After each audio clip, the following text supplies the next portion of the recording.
جس شخص پر صدقہ فطر واجب ہے اس پر بقرہ عید کے دنوں میں قربانی کرنا بھی واجب ہے۔ ایک شخص ہے جس پہ زکوٰۃ فرض نہیں، لیکن صدقہ فطر اس پہ واجب ہے۔ زکوٰۃ فرض نہیں اس لیے کہ زکوٰۃ کے لیے پورے سال کا گزرنا ضروری ہے، اور صدقہ فطر کے لیے پورے سال کا گزرنا ضروری نہیں۔ تو اگر اس کے بعد اتنی رقم ہے کہ وہ صاحب نصاب ہے اور عید کے دنوں کے اندر اس کے پاس ہے، تو اس شخص پہ صدقہ فطر واجب ہے، حالانکہ سال اس رقم پہ نہیں گزرا۔ تو اسی طرح جس شخص پہ صدقہ فطر واجب ہے اس پر عید الاضحیٰ کے دنوں میں قربانی بھی واجب ہے۔ ضروری نہیں کہ وہ ایسا مالدار ہے کہ اس نے زکوٰۃ بھی ادا کرنی ہے، ضروری نہیں ہے، لیکن صدقہ فطر اگر اس پہ واجب ہے تو اس پر قربانی کے دنوں کے اندر قربانی بھی واجب ہے۔ اور یہ وجوب گھر کے ایک فرد پر نہیں ہے۔ اگر بیٹا اس حیثیت کا ہے، بالغ ہے، بیٹی کے پاس 1 تولہ آدھا تولہ سونا ہے، واجب ہے، میاں بھی ہے، بیوی بھی ہے، ابا بھی ہے، اماں بھی ہے، تو ان سب کی اگر حیثیت ایسی ہے کہ ان پہ صدقہ فطر واجب ہے تو سب پر علیحدہ علیحدہ قربانی بھی واجب ہے۔ سارے گھر کے لیے ایک قربانی کر دینا یہ کافی نہیں۔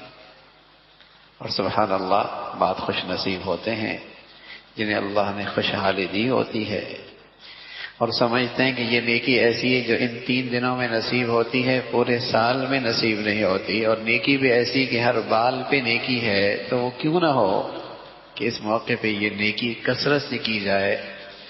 تو پھر وہ قربانیاں کثرت سے کرتے ہیں، اللہ کے نبی کی طرف سے، صحابہ کی طرف سے، اولیاء اللہ کی طرف سے، اپنے گئے ہوئے ماں باپ کی طرف سے، اپنی نابالغ اولاد کی طرف سے، اور یہ ساری قربانیاں نفلی ہوتی ہیں۔ کمائی کا موسم ہے، ایسی نیکی کا موسم پھر 1 سال کے بعد نصیب ہوتا ہے۔ اللہ نے خوشحالی دے رکھی ہے تو ایسے لوگ کثرت سے قربانی کیا کرتے ہیں۔ خود اللہ کے نبی صلی اللہ علیہ وسلم نے عید الاضحیٰ کے موقع پہ ایک مرتبہ 100 اونٹ ذبح کی۔ سبحان۔ کوئی کہے کہ معاشی طور پہ اس کا تو بڑا نقصان ہوتا، اتنی رقم جو ہے وہ خیرات کر دیتے، کسی کی شادیاں کرا دیتے، کسی کا علاج کرا دیتے، کوئی مسجد بنا دیتے، کوئی ہسپتال بنا دیتے، حالانکہ اس وقت اقتصادی اور معاشی حالت کیا تھی۔ لیکن اتنی کثرت سے قربانی، سبحان اللہ۔ اور یہ کیوں کی جا رہی ہے؟ اللہ کو راضی کرنے کے لیے۔ اور سچی بات ہے کہ مسلمان کی تو ایمان ہے، وہ مولا راضی ہو گیا تو ساری معاشی اور اقتصادی مسائل بھی حل ہو سکتے ہیں، اور اگر وہی ناراض ہو گیا تو اقتصادی اور معاشی کے جتنے نقشے ہیں وہ بنے بنائے بھی اجڑ جائیں، ساری پلاننگ فیل ہو جائے۔ اور اصل مقصود اللہ کے ہاں یہ ہے کہ اس کے دل میں اللہ کے حکم کی عظمت کتنا ہے، اس نیکی کی عظمت کتنی ہے، جس قدر اس کے عظمت اور اہمیت سے کرے گا اللہ کے یہاں اس پر قبولیت ملتی ہے۔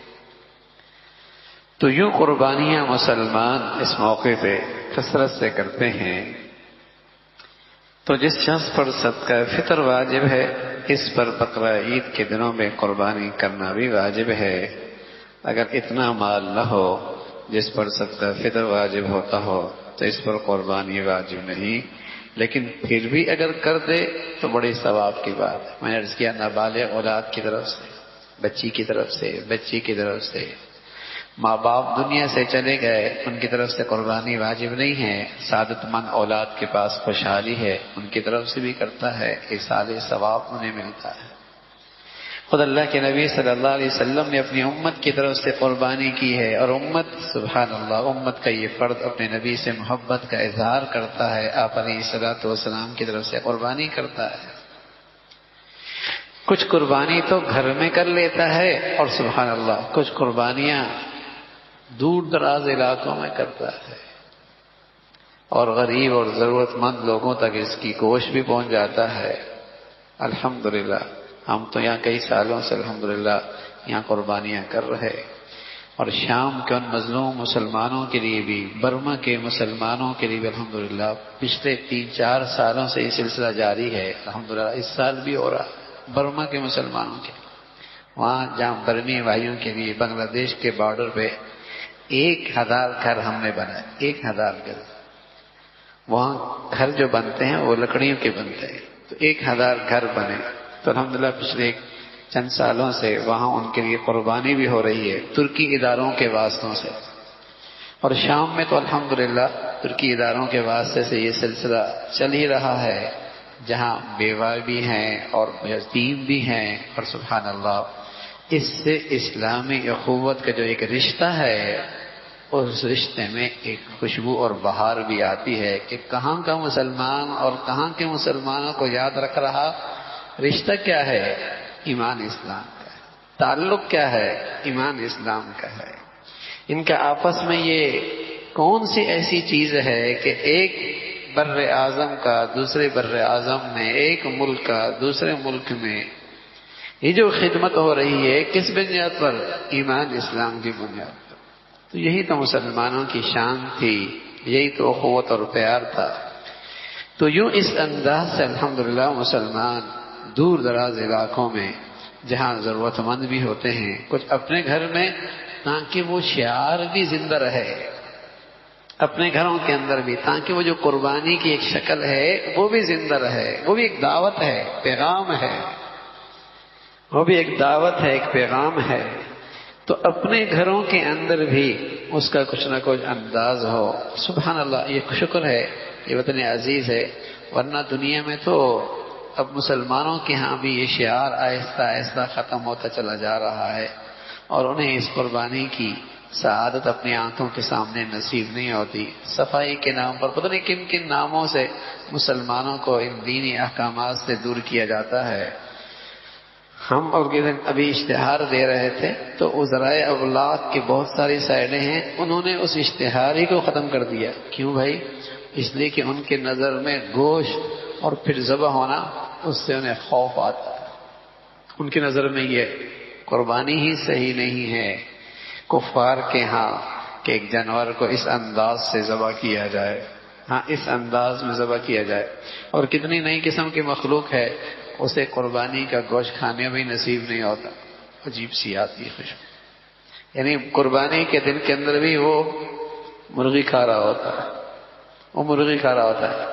ہمارے بزرگ تھے شیخ الحدیث رحمۃ اللہ علیہ، تو فرمایا کرتے تھے حضرت حسین احمد مدنی رحمۃ اللہ علیہ کے ہاں، اب کے ہاں، ان کے ہاں یہ قربانی کا گوشت سبحان اللہ ایک خاص دعوت کے موقع پہ رکھا جاتا تھا، اور یہ حضرات گوشت کو سکھا کے پورا سال استعمال کرتے تھے۔